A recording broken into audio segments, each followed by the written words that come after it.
إن الحمد لله نحمده ونستعينه ونستغفره ونعوذ بالله من شرور أنفسنا ومن سيئات أعمالنا. من يهده الله فلا مضل له ومن يضلل فلا هادي له، وأشهد أن لا إله إلا الله وحده لا شريك له، وأشهد أن محمدًا عبده ورسوله. يا أيها الذين آمنوا اتقوا الله حق تقاته ولا تموتن إلا وأنتم مسلمون. يا أيها الناس اتقوا ربكم الذي خلقكم من نفس واحدة وخلق منها زوجها وبث منهما رجالا كثيرا ونساء، واتقوا الله الذي تساءلون به والأرحام، إن الله كان عليكم رقيبا.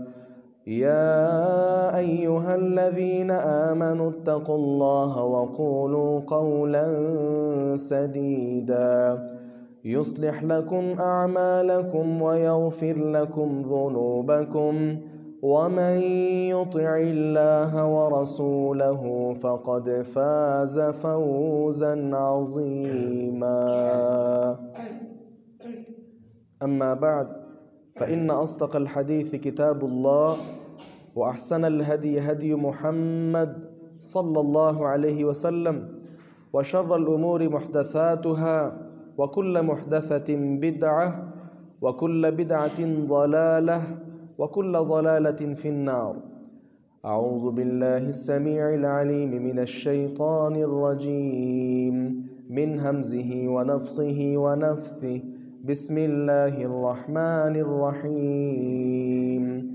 قاف والقرآن المجيد، بل عجبوا أن جاءهم منذر منهم فقال الكافرون هذا شيء عجيب، أإذا متنا وكنا ترابا ذلك رجع بعيد، قد علمنا ما تنقص الأرض منهم وعندنا كتاب حفيظ.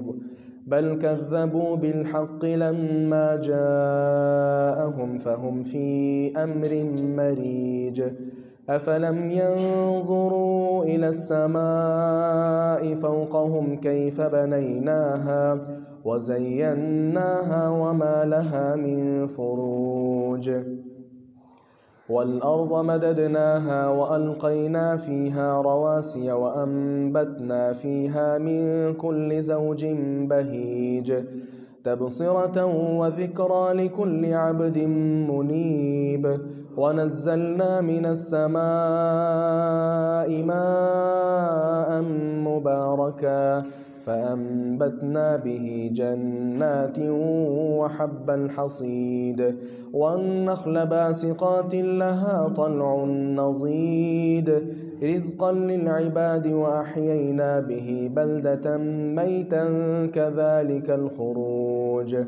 كذبت قبلهم قوم نوح وأصحاب الرس وثمود وعاد وفرعون وإخوان لوط وأصحاب الأيكة وقوم تبع، كل كذب الرسل فحق وعيد. أفعينا بالخلق الأول بل هم في لبس من خلق جديد.